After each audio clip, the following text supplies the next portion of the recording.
یہ ذکر پہلے آ چکا ہے کہ لوط علیہ السلام سیدنا ابراہیم علیہ السلام کے بھتیجے تھے۔ سیدنا لوط علیہ السلام کے باپ کا نام ہاران تھا، جو تارخ یعنی آزر کے بیٹے تھے۔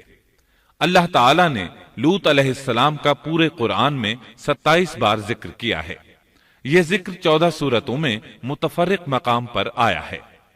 آپ کا والد آپ کے بچپن ہی میں فوت ہو گیا تھا، اس لیے آپ نے اپنے دادا آزر کے گھر اپنے چچا ابراہیم علیہ السلام کے ہاں پرورش پائی۔ یہی وجہ ہے کہ ابراہیم علیہ السلام کو ان سے بے حد محبت تھی۔ جس وقت پوری قوم سیدنا ابراہیم علیہ السلام کے خلاف اٹھ کھڑی ہوئی اور انہیں آگ میں ڈالا گیا، اس کٹھن وقت میں صرف لوط علیہ السلام ہی وہ شخصیت تھے جو آپ پر ایمان لا چکے تھے۔ پھر جب ابراہیم علیہ السلام نے ہجرت کی تو لوط علیہ السلام نے بھی ان کے ساتھ ہجرت کی۔ اللہ تعالیٰ فرماتے ہیں کہ میں اپنے رب کی طرف ہجرت کرنے والا ہوں، وہ بڑا ہی غالب اور حکیم ہے۔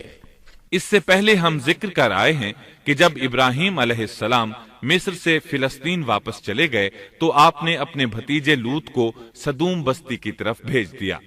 یہ بحر مردار کے پاس ایک بستی تھی، تجارتی مرکز اور مسافروں کے لیے آرام کی جگہ تھی۔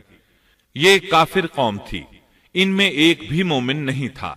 اللہ تعالیٰ فرماتے ہیں پس جتنے ایماندار وہاں تھے ہم نے انہیں نکال لیا، اور ہم نے وہاں مسلمانوں کا صرف ایک ہی گھر پایا۔ یہ سب لوگ کافر تھے، لوگوں میں سب سے زیادہ فاسق اور فاجر تھے۔ ان لوگوں نے ایسی برائیاں ایجاد کی کہ ان سے پہلے کائنات میں کسی نے نہ کی تھیں۔ چنانچہ اللہ فرماتے ہیں جب لوط نے اپنی قوم سے کہا تم ایسی فحاشی اور بے حیائی کا ارتکاب کرتے ہو جو جہانوں میں تم سے پہلے کسی شخص نے نہیں کی۔ پھر اللہ فرماتے ہیں کیا تم عورتوں کو چھوڑ کر مردوں سے حاجت پوری کرتے ہو، بلکہ تم حد سے بڑھنے والی قوم ہو۔ اس کام یعنی اغلام بازی اور جنسی بے راہ روی کو قوم لوط نے شروع کیا، لیکن بعض کہتے ہیں یہ تو فطری چیز ہے اور بعض کہتے ہیں یہ جنات سے شروع ہوئی۔ بہرحال یہ فسق و فجور اور گھناؤنا جرم اسی قوم سے شروع ہوا۔ فرشتوں کی زبانی اللہ تعالی نے فرمایا فرشتوں نے کہا کہ ہم گناہگار قوم کی طرف بھیجے گئے ہیں۔ پھر کہنے لگے مگر خاندان لوط کہ ہم ان سب کو تو ضرور بچا لیں گے، سوائے اس کی بیوی کے کہ ہم نے اسے رکنے اور باقی رہ جانے والوں میں مقرر کر دیا ہے۔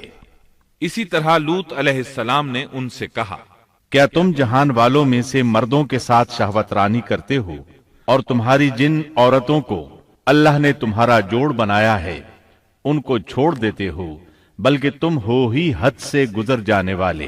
اللہ تعالیٰ نے قرآن میں کتنے ہی مقامات پر اس گناہ کی برائی اور قباحت بیان فرمائی ہے، اس لیے کہ یہ نہایت سنگین اور گھناؤنا جرم ہے۔ اللہ تعالیٰ فرماتے ہیں اور لوط کا ذکر کر جبکہ اس نے اپنی قوم سے کہا کہ کیا باوجود دیکھنے بھالنے کے پھر بھی تم بدکاری کرتے ہو؟ یہ کیا بات ہے کہ تم عورتوں کو چھوڑ کر مردوں کے پاس شہوت سے آتے ہو؟ حق یہ ہے کہ تم بڑی ہی نادانی کر رہے ہو۔